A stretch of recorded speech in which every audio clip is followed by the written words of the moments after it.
The Marksman Deck is a full show hidden in a deck of cards. Hiding in plain sight is a full performance of incredible magic and mentalism with playing cards.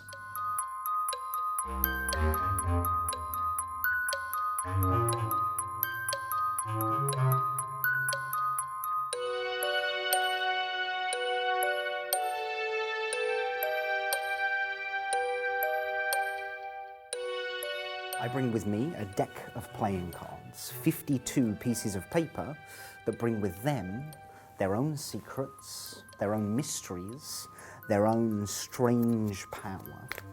Hailing from a family tree of fortune tellers and psychics, the big brother to the ancient and mysterious tarot, each one of the cards complete with its own detailed and specific meaning. When I look at these cards, I don't see clubs, hearts, spades and diamonds. I see conflicts and resolutions. I see dangerous love affairs lurking around the corner.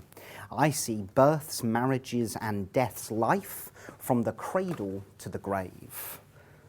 It's no surprise, with their enduring relationships to both the occult and gambling, that these simple pieces of paper have long inspired mystics, artists, sages and poets, earning them the affectionate nickname of the devil's playthings.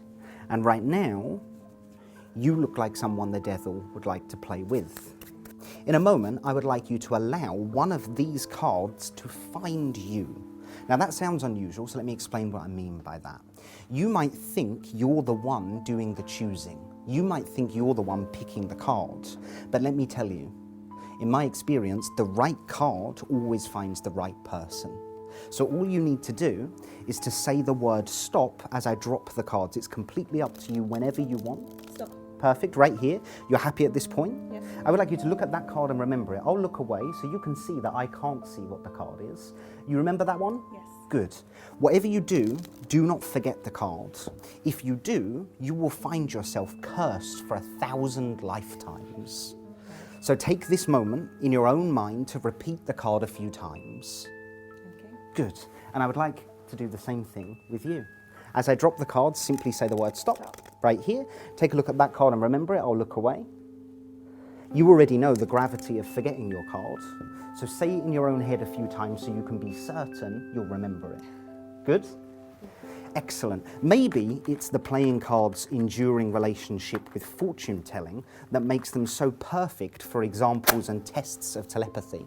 And that's where we'll begin this evening with a test of telepathy. I would like both of you to focus your imagination only on the card that you chose, and indeed focus your vision right here in the center on the candle flame. Please take my hand, and please take my hand. Begin by focusing only on the color of your card, whether your card was a red one or a black one. If your card was a red card, think of something hot like the flame itself. If your card was a black card, think of something cold like ice. So you're predominantly a visual thinker, you think in pictures, so what I want you to do, instead of thinking about feeling, I want you to imagine that flame changing into the colour of your card. So right now it's just yellow, but begin to imagine it turning into the exact colour. So yours is red. Correct. Yes, and yours, when I worked with you, it's warm in this room, but as soon as I asked you to think about hot and cold, I felt a rise in my temperature, so your card is red as also, yes? Yeah. Good. Now focus on the suit of the card, just the suit. So you're visual, you tend to see things in pictures, but you're quite an emotional thinker. You're the sort of girl that would have a random emotional breakdown in public for no reason whatsoever. Very emotional thinker. So I want you to think in emotion. So with you, pictures, and with you, feelings. So with you, think about the suit, you know, the shape that's on the card. Think about that. And with you, this is what I want you to do. You're both thinking of red cards. So if your card is a heart, think of someone you love. If your card is a diamond, think of something you love.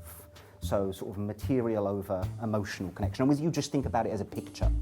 Different people think in different ways, and I have to adapt what I do to match the way that they think. So just think about it. With you, see the flame changing. See it becoming a shape, and actually get to that point in your mind where it becomes, that is a diamond, yes? Yes. Good. And with you, focus on, this is strange because the first thought that came to me was actually not a person but an animal. Like a, yeah, so this is a heart, yes? Yes. Yeah, okay. I thought it was a pet straight away when I said think of someone you love, and then you switched and went to somebody, but that's okay. In your mind, see that flame beginning to morph into a number or a letter, depending on which one you saw. It could be a king, a queen, it could be an ace, it could be a number, whatever it is, see it morphing. And imagine I can see that too. That's the 3 of diamonds, yes? And yours is the 4 of hearts, am I correct? Yeah. Yes? Yeah, it was. That's a good way to start, I think.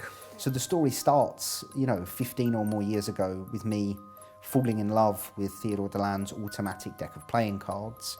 And today, it kind of has evolved into its own entirely different thing, where I think of it as being a map to mystery. So by looking at the backs of the cards, you know exactly what you need to do to arrive somewhere amazing. And it's just a really fun, really direct tool to use in creating compelling and interesting mystery demonstrations. And we'll continue as we began. You see, intuition is a strange thing. It means different things to different people. To a woman, it's the feeling she had the very first time she met her future husband. To a man, it's the way his computer software operates. To a scientist, it's a theory. To a believer, it's a divine gift. Call it what you want, one thing is certain, we all have it, whatever it is. Now, when I find myself doubting my own intuition, I have a simple exercise, a meditation that I like to undertake to remind me of the power of my own intuition. I take a deck of cards. In fact, you can help me with this for a moment. I take a deck of cards and I cut them somewhere at random. So go ahead, take the cards, give them a cut. Yeah, perfect. And then put the other half on top. Very good. And take that top card, the one that you've cut to. Don't let me see it, but just take it out of the pack. Very good, and keep it sort of face down on the table so we don't know what it is. I take the cards, I cut them, I remove one at random, and then I shuffle. Would you shuffle for me? Yes, sir. Excellent. No points for anything flashy, however you feel comfortable doing it. It just matters that they're mixed. Now, when I do this meditation, when I do this at home to remind me of the power of my own intuition, I always do it alone in the dark.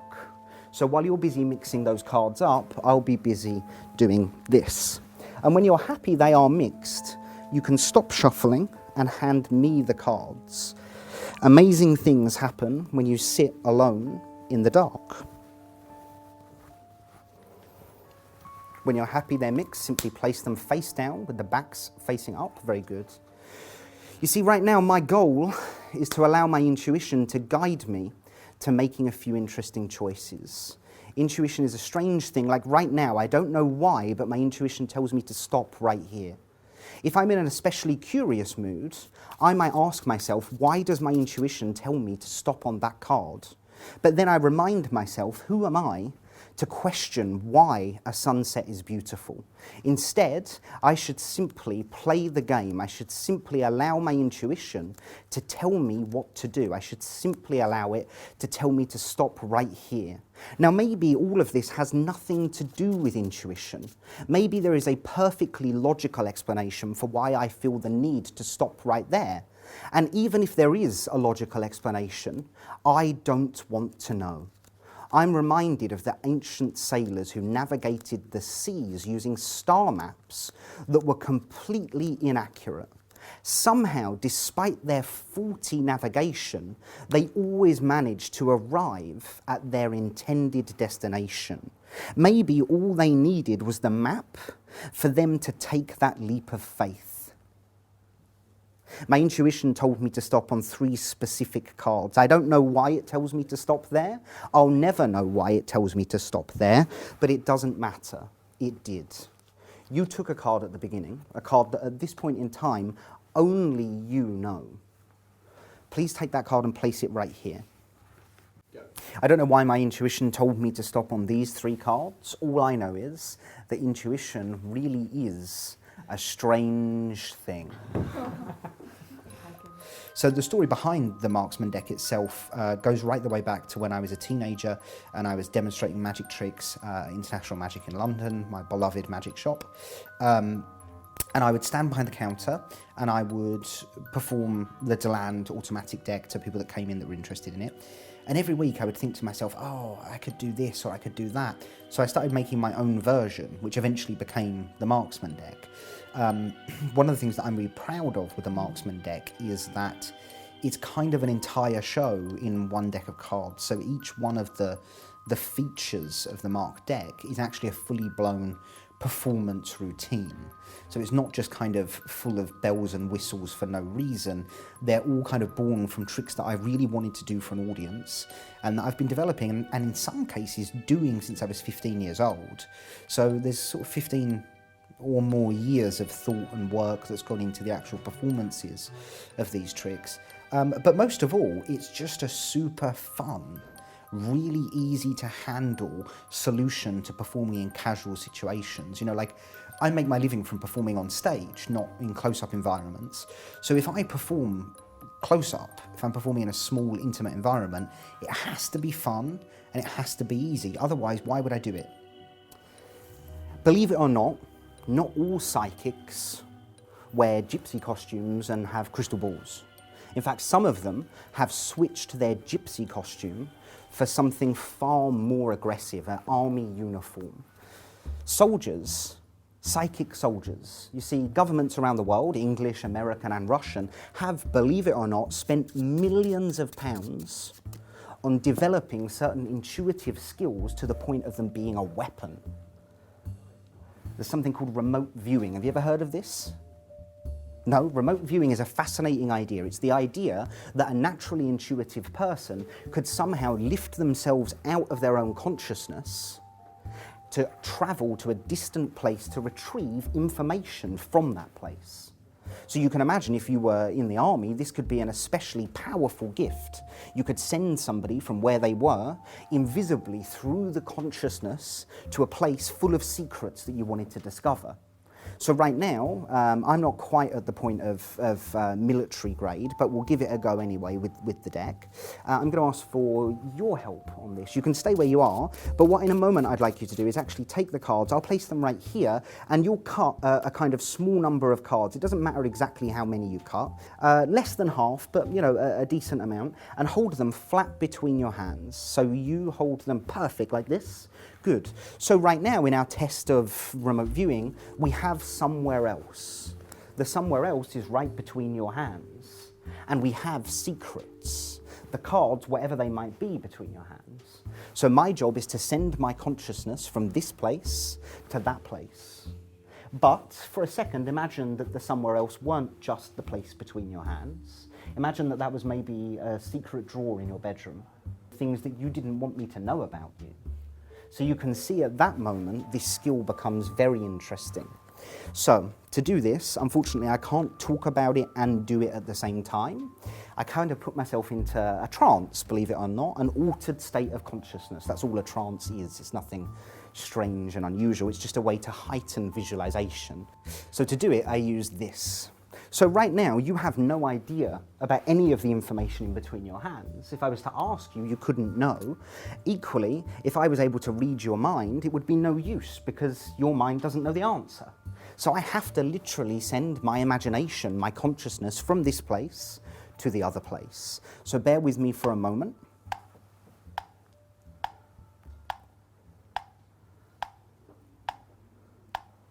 Okay, the very first idea that I get is this. That's the first idea.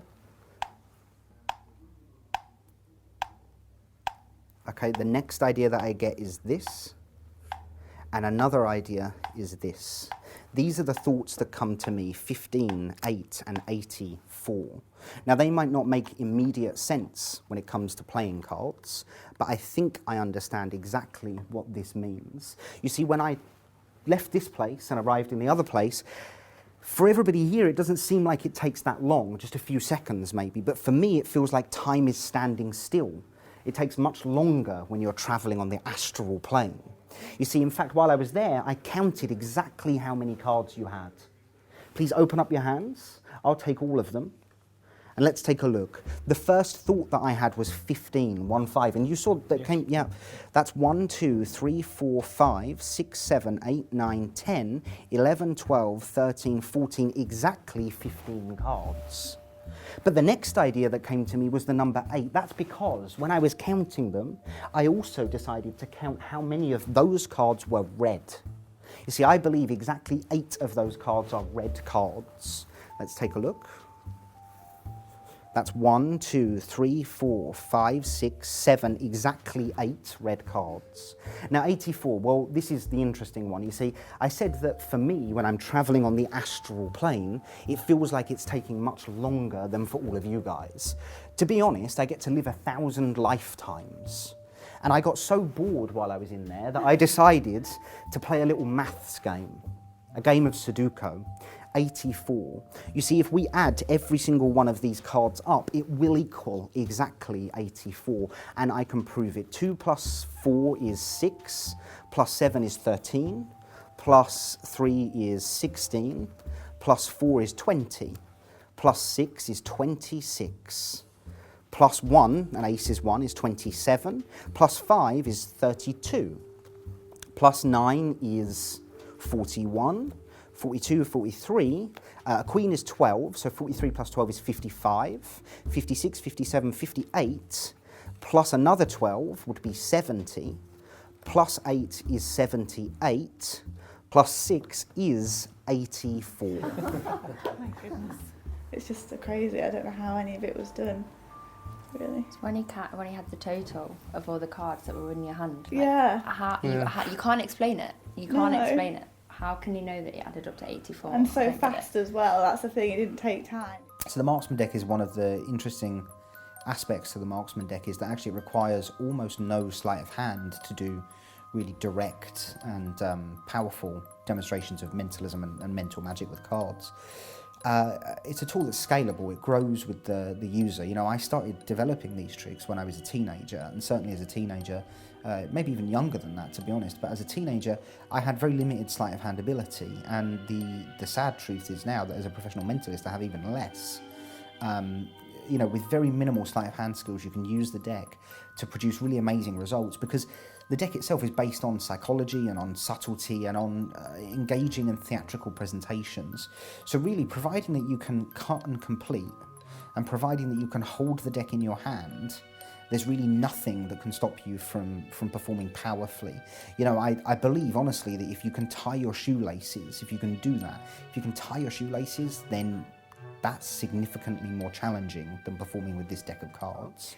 Now we've taken some time to travel on the astral plane, I think it's time for us to spend some time traveling on a much more simple psychological plane. And to do this, I'm going to need the help of everyone. So everybody take a nice deep breath of air in, and then let it out or you will suffocate and die. And just relax for a second. Just relax. And now take your hands like this in front of you. Very good. Hold your hands as if you're making a desperate prayer. If it helps, if you're in need of prayer, this is a good opportunity to make one. And now interlock your fingers so that they're locked together, and squeeze your hands with your thumbs crossed over each other. And squeeze them nice and tight so they're touching. So both of your palms are fully touching. And now extend your first fingers roughly 1 inch.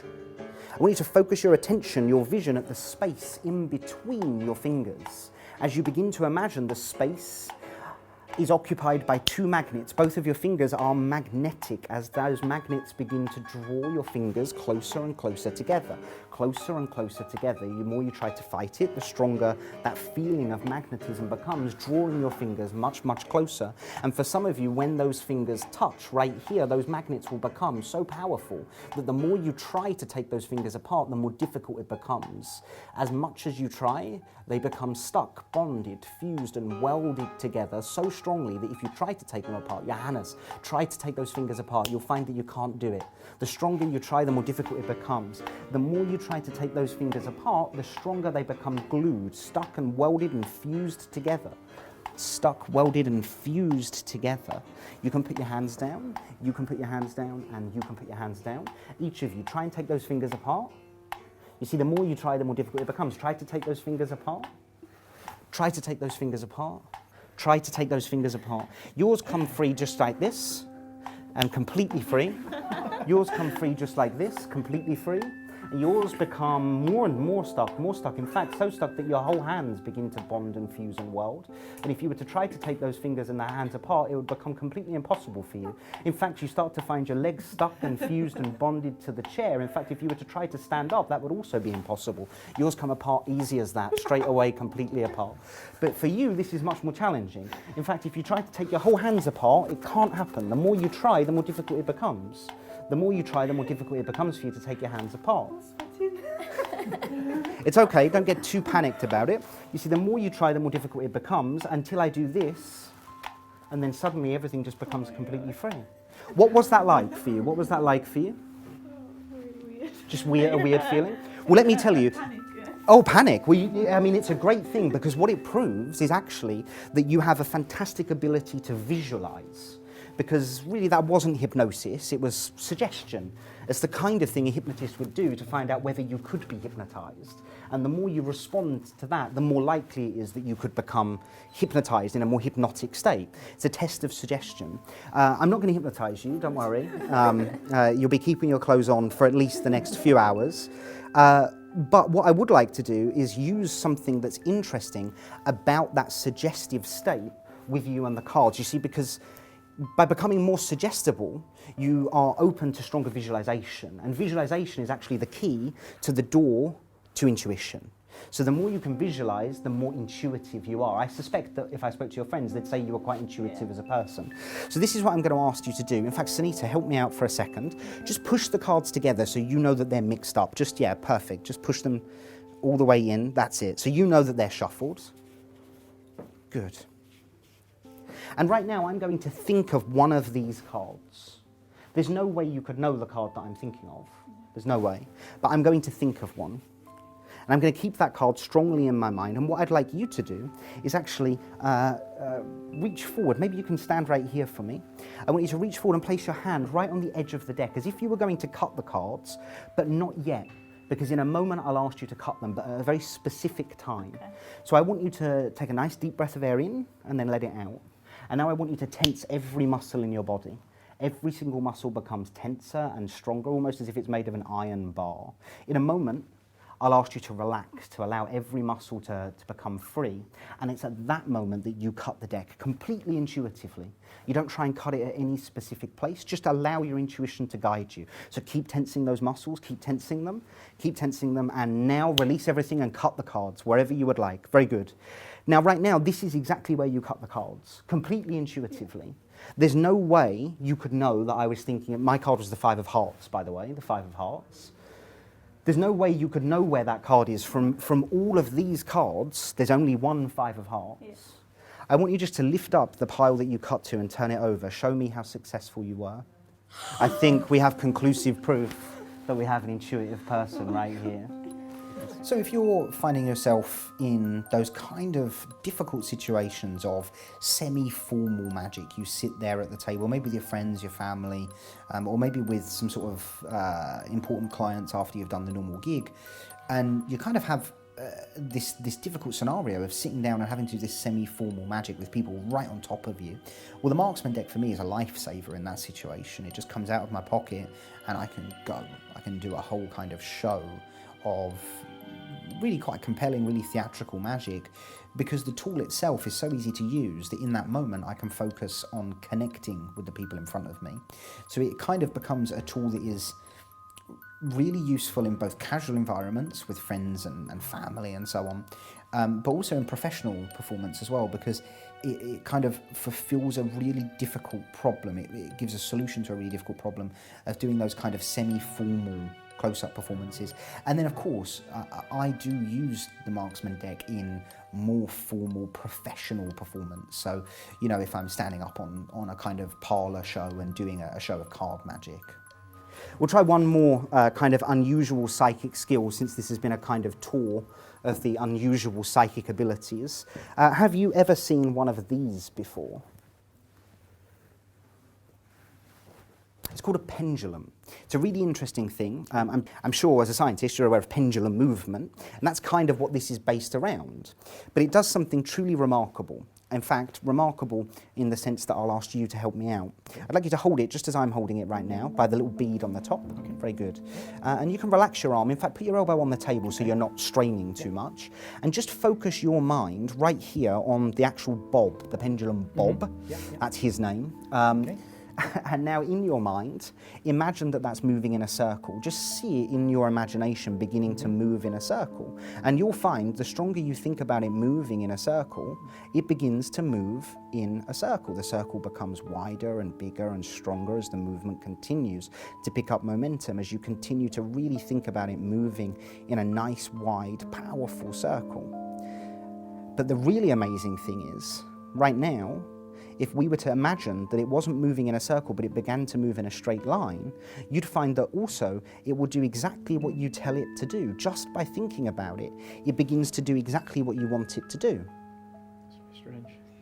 And another fascinating thing is the fact that right now, you've just taught this pendulum how your mind works. Genuinely. You see, if it moves in a circle, that's a yes. If it moves in a straight line, that's a no. Okay. So let's ask it a question. Let's say, say out loud to the pendulum, am I a man? Am I a man? And of course, the answer to that is yes. So it will begin to move in a circle. Even though you're not really doing anything, it begins to move in that circle. You see it? Yeah, yeah. So I'll ask it another question, like, say, am I a woman? And now, of course, it would say no. Am I a woman? And now it moves in a straight line. You can relax your arm and put it down for a second. Yeah. See, the fascinating thing about this is that really what's going on is more beautiful than any trick. You see, what's happening is, as you hold it like this, you think about the idea, the movement, or even the answer to a question, and that sends all of these tiny little microsignals down your arm.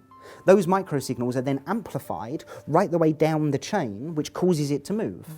So in a very real sense, what this does is take the invisible ideas in your mind and make them visible in the world around you. It's literally a way to see your thoughts. That's what a scientist would say. But a believer has a different idea. A believer thinks that maybe this can open your mind to information that even you do not know. If the scientific theory was the answer, then you would have to know the information for it to express the answer.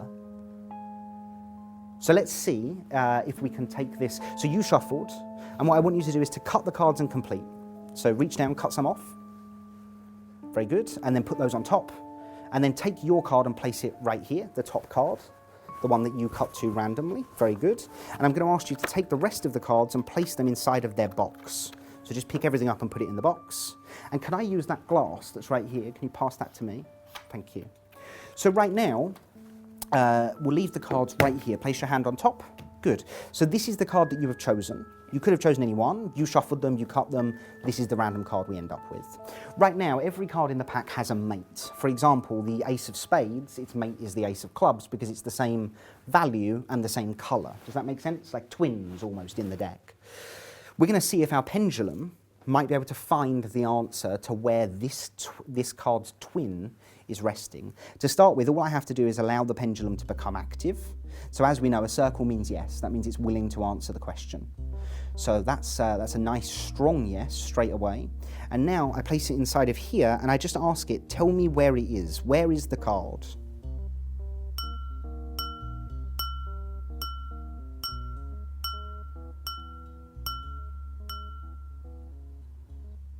So that was 9, correct? Exactly 9. That's exactly how many it wanted to tell me, 9. Now, I don't know. I couldn't know because nobody could know. But I believe the pendulum is telling me that if we take the deck, if we count 9 cards, we'll find the mate of this card, its twin. So let's take a look. I'll take the deck as fairly as I can. I will not change the order. They'll stay exactly in the order they were in. And we said 9. It hit it 9 times. Did you count along with me so you know it was 9? Let's take a look. That's 1, 2, 3, 4, 5, 6, 7, 8. This is the 9th card right here. Now, this is a piece of information that I could not have known. So it couldn't be anything to do with my microsignals. It could only be the unexplained pendulum. So what do you get with a Marksman deck? Well, you get a really in-depth DVD with me teaching you how to use the deck. And the DVD doesn't just cover all of the kind of features of the deck, it also teaches a whole variety of tricks that are specific to the deck. tricks that you can't do with any other deck of cards that's out there. Once you watch the DVD, in a very short space of time, you'll be outperforming these tricks because there's really nothing to it. The deck itself does all the work for you. So the DVD teaches you the system, it teaches you my approach, it teaches you some kind of sundry sleights, some kind of things that you might want to apply to it if you wanted to, as well as a variety of tricks, many of which you've seen in the extended performance footage, that I believe are kind of really direct and really powerful tricks that require no difficult technique to actually perform. Charles, I would like you to tell me something about you that is 100% true. Something about you or your life that I wouldn't know that is 100% the truth. I have a healthy relationship with my dog. Okay, a healthy relationship with... Oh, an unhealthy relationship with your dog. Okay, we'll leave that alone. And now tell me something that is 100% a lie. Something that's completely false about you. So I know that you have an unhealthy relationship with your dog. You're just very, very fond of your dog, I'm assuming. We should clarify that. Unfond? No. No, you're very fond of your dog. Yeah. Yeah. So now tell me something 100% false about you. Lie to me. Yeah, I'm scared of sheep. Okay. Tell me another lie. I've never been to Hong Kong. Tell me another lie. I don't have brown hair. Stop lying to me. Good. So I think right now I've learned some interesting things about you. I mean, we've learned some very interesting things about him, but at the same time I've learned a couple of interesting things about you. What we need to do is go ahead, give the cards a cut, and then put the rest on top so you complete the cut. And then pick up the deck and deal a card to me, and then a card to you, as if we were playing cards, 5 cards each.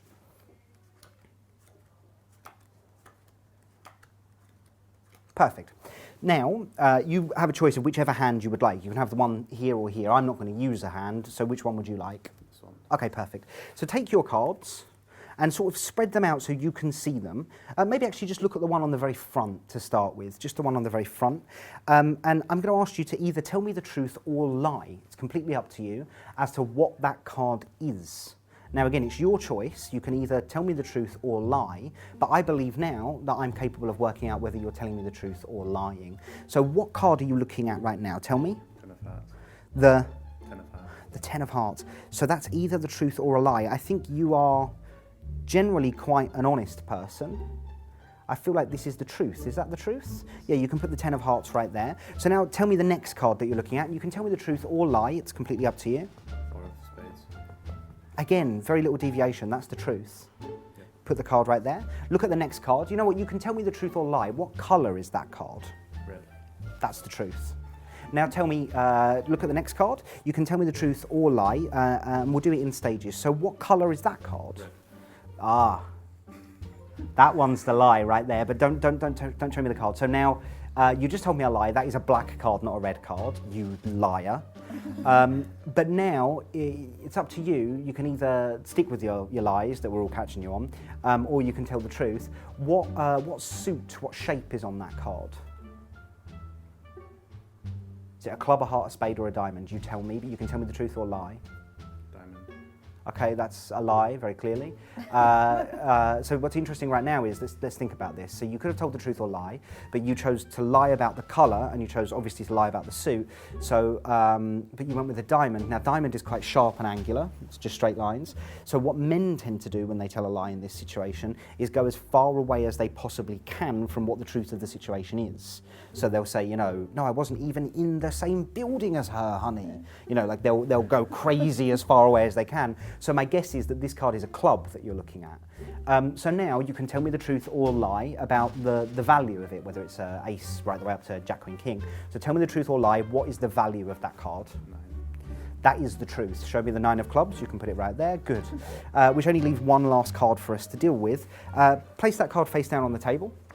And in your mind, not out loud, but in your mind, answer these questions. And you can tell me the truth or lie, but only in your mind.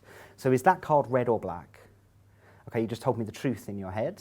So again, don't say anything out loud, but just in your head, is that card a heart or a diamond?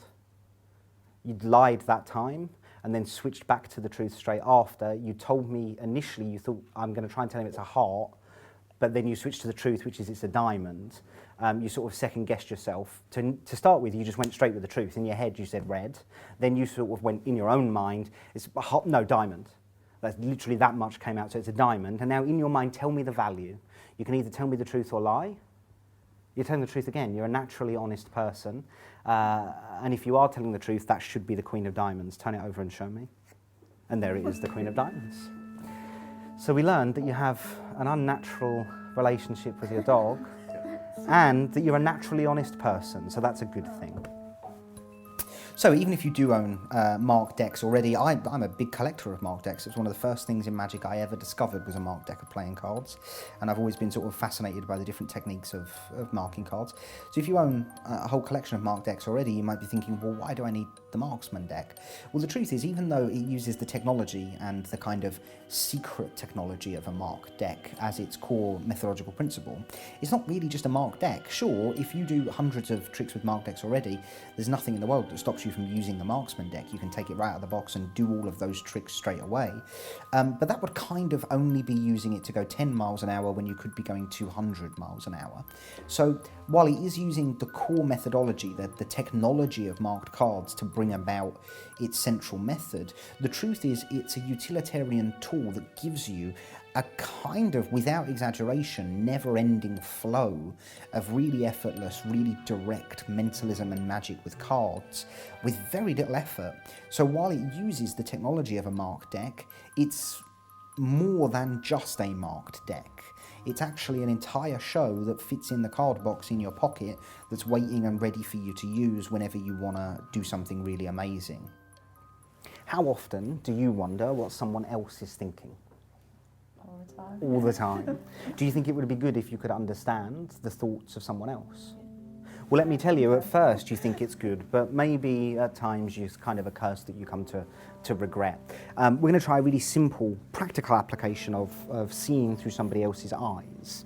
I want you to imagine that we're not sat right here, but instead we're sat in a casino. You two are playing cards against each other. You're playing for millions of pounds. If you could somehow see the cards that she had in her hands, you could win. So that will be my challenge. What I'd like you to do is to take out 4 or 5 cards, any ones that you want. Okay, great. And maybe one more. Very good. And now also, would you also take out 4 or 5 cards for me? Perfect. So what I'm going to ask you to do in a moment, not yet, is to actually look at your cards as if they were a poker hand. So hold them in front of you. But first, I want to make sure that I can't see. Now, I find that by blocking out all of the visual distractions, by getting rid of all of the visual issues, my intuition, my sixth sense is greatly amplified. So take a look at your hand, the poker hand that you have in front of you right now, and I would like you to imagine that you can actually tell me which cards you have in your hands. So here's the thing. If I name a card that you're thinking about, just take it and place it onto my hand. So to start with, the first card that I get is it's a black card. Focus on the suit, whether it's a club or a spade. That's a spade. Now in your head, count how many there are. That's the 8 of spades. Please place the 8 of spades right here. And Chloe, I'd like you to do the same thing. Just focus on the cards. Focus on the colour, whether it's red or black. This is interesting because there's lots of different colours. This must be a picture card. This is the Queen of Hearts. Please place the Queen of Hearts on my hand. Leah, focus on your card as clear as you can. This is a 3, is that correct? Is it the 3 of spades? Please place it on my hand. Focus on your cards nice and clearly, as clearly as you can. This is interesting because we just had the 3 of spades over here, and as that moment happened, you thought, oh, mine's 1 less because you have the 2 of spades, yes? Good, so the 2 of spades, and Leah, focus on the next one, is you have the 9 of spades as well, because as soon as I start talking about the 2, the 9 comes into your head, yes? So the 9 of spades as well, and the Jack of Hearts, I believe, the Jack of Hearts, place that on my hand, and the 5 of Hearts, yes, the 5 of Hearts, and now I think you have 1 more left, and you have 2 more left. Yeah. The 2 of Diamonds, Yeah. and the 6 of Hearts, correct? Yes, and the Ace of Spades. Yeah. So the next time you find yourself playing cards, remember it might not just be you that's looking at your hand. One of the things that really mattered to me at the beginning of this project was that we found a way to make the Marksman deck at super high quality. So I wanted it to be printed by the United States Playing Card Company, and I wanted it to be on really good stock, and I wanted it to feel like good old Blue Seal bicycle cards. I wanted it to have that great quality to it, but to also be able to offer it at a price that was affordable. I feel that this is the kind of deck of cards that I want to be in a situation where I've got no fear in really using them. I want to be out there with real people that are drinking coffee and drinking wine and having dinner, and I want them to grab the deck and shuffle it and mix it and use it and touch it. And you know what, if I go home at the end of the night and it's got some red wine down the deck, or it's got some horrible bend in it because somebody shuffled in a bad way, or you might want to have somebody out there signing a card or something like that, then I don't want that to be a problem. I want this to be a tool. I want this to be something you're all able to use in your real world work. So it was vital that we had it at both high quality but low price. Now, if you've ever tried to make anything, those are two things that very rarely go together. Trying to get super high quality and super low price is one of those big challenges. I think Vanishing Ink and have done a really good job at finding this perfect middle ground. I want it to be a deck of cards that is very, very, very usable. I don't want it to be a deck of cards that cost so much money that you feel like they're made of gold and you're frightened every time somebody touches one. And I think we found that price point with the deck. So our goal in the long term is also to offer refill decks at a very reasonable rate, and you can buy them by the brick and so on. So you can really get out there and use these decks of cards as they're intended to be used, not as a block of gold that's so valuable that you're frightened to actually go and perform with it. These decks will be priced, I think, at a reasonable enough point that you can go out there and tear them up and have them signed and fold them, and they can get dirty and you can drop them on the floor without having to feel like you just lost a major investment. I want you to be at free using the cards. I keep returning to this word, freedom, when I talk about this deck of cards, because for me that's the highest artistic challenge. When you're performing, the highest challenge for you as a performer is to feel free, to feel really genuinely free in front of the audience. So everything that restricts you, everything that brings you back, everything that pulls you back is preventing that freedom, and it's in that freedom that the connection's made. So if you're standing there with a deck of cards that cost so much money that you could buy a second-hand car, then you know what, you're probably not going to feel that free using them. So it was vital to me that the cards be priced enough that in performance you can handle them as though they really were just a deck of cards, because that's kind of important. They shouldn't look like they're made of gold. They should be something that you're willing to just throw around and use. So I'm really happy with where we got on that. The quality of the deck itself is super high. I'm an old guy now, so I sort of remember the good old days of the United States Playing Card Company. And when I opened them out of the box, I was kind of super impressed, surprised and happy that they felt like the good old days when the cards were so great quality, and that's really down to Vanishing Ink and Andy Gladwin working so closely with United States Playing Card Company. I can't really take any credit for that apart from being demanding and Vanishing Ink fulfilling my demands, but the quality is really, really great, and the price I think is perfect for you to go out there and to be using the decks time and time again without worry, without fear, and use them as a tool to connect and to create mystery.